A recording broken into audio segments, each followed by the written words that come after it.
भारत का अन्नदाता आज सड़क पर है। अपने हक की लड़ाई और प्रधानमंत्री नरेंद्र मोदी को जवाब देने के लिए किसान अब अपने आंदोलन को और उग्र बना रहे हैं। इसके लिए संयुक्त किसान मोर्चा की ओर से देश भर के किसानों को जागरूक कर आंदोलन से जोड़ा जा रहा है।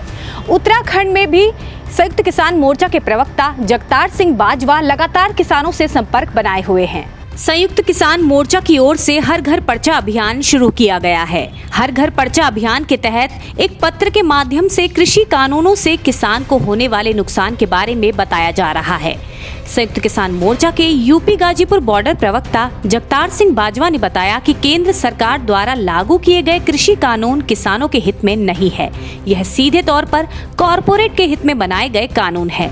लेकिन शर्म की बात यह है कि देश के सबसे बड़े लोकतंत्र के प्रधानमंत्री संसद में ये कह रहे हैं कि किसानों से कई दौर की बातचीत हुई, लेकिन किसान यह नहीं बता पाए कि इन कृषि कानूनों में आखिर काला क्या है।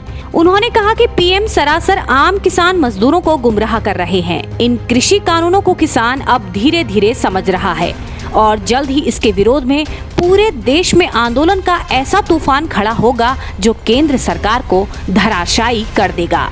बाजवा ने कहा कि पीएम के कथन के जवाब में अब आम किसानों को समझाने के लिए एक पत्र लिखा गया है, जिसमें इन कानूनों को काला क्यों कहा जा रहा है उसके बारे में विस्तार से जानकारी दी गई है। इस पत्र के माध्यम से वह देश भर के हर जिलों के किसानों को इन कानूनों के नुकसान को समझा रहे हैं, ताकि वह प्रधानमंत्री को सही और सटीक जवाब दे सके। किसान आंदोलन की ये उग्र आग उत्तराखंड में सबसे ज्यादा उधम सिंह नगर जिले में फैली हुई है। यहाँ बीते 4 माह से भी अधिक समय से कृषि कानूनों के खिलाफ चल रहे किसान आंदोलन को तराई क्षेत्र के किसानों का समर्थन लगातार मिल रहा है। तराई समेत पश्चिमी उत्तर प्रदेश के किसानों के आंदोलन स्थल दिल्ली के गाजीपुर बॉर्डर पर किसानों का जाना बदस्तूर जारी है। मंगलवार को भी तराई किसान सभा के बैनर तले 60 किसानों का एक जत्था गाजीपुर के लिए रवाना भी हुआ। इस जत्थे में महिलाएं भी शामिल रहीं।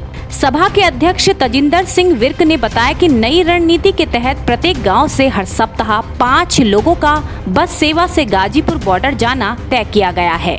हर जत्था 1 सप्ताह तक बॉर्डर पर ही रहेगा और फिर घर लौटेगा, जिसके बाद दूसरा जत्था इस धरने में शामिल होने पहुंचेगा।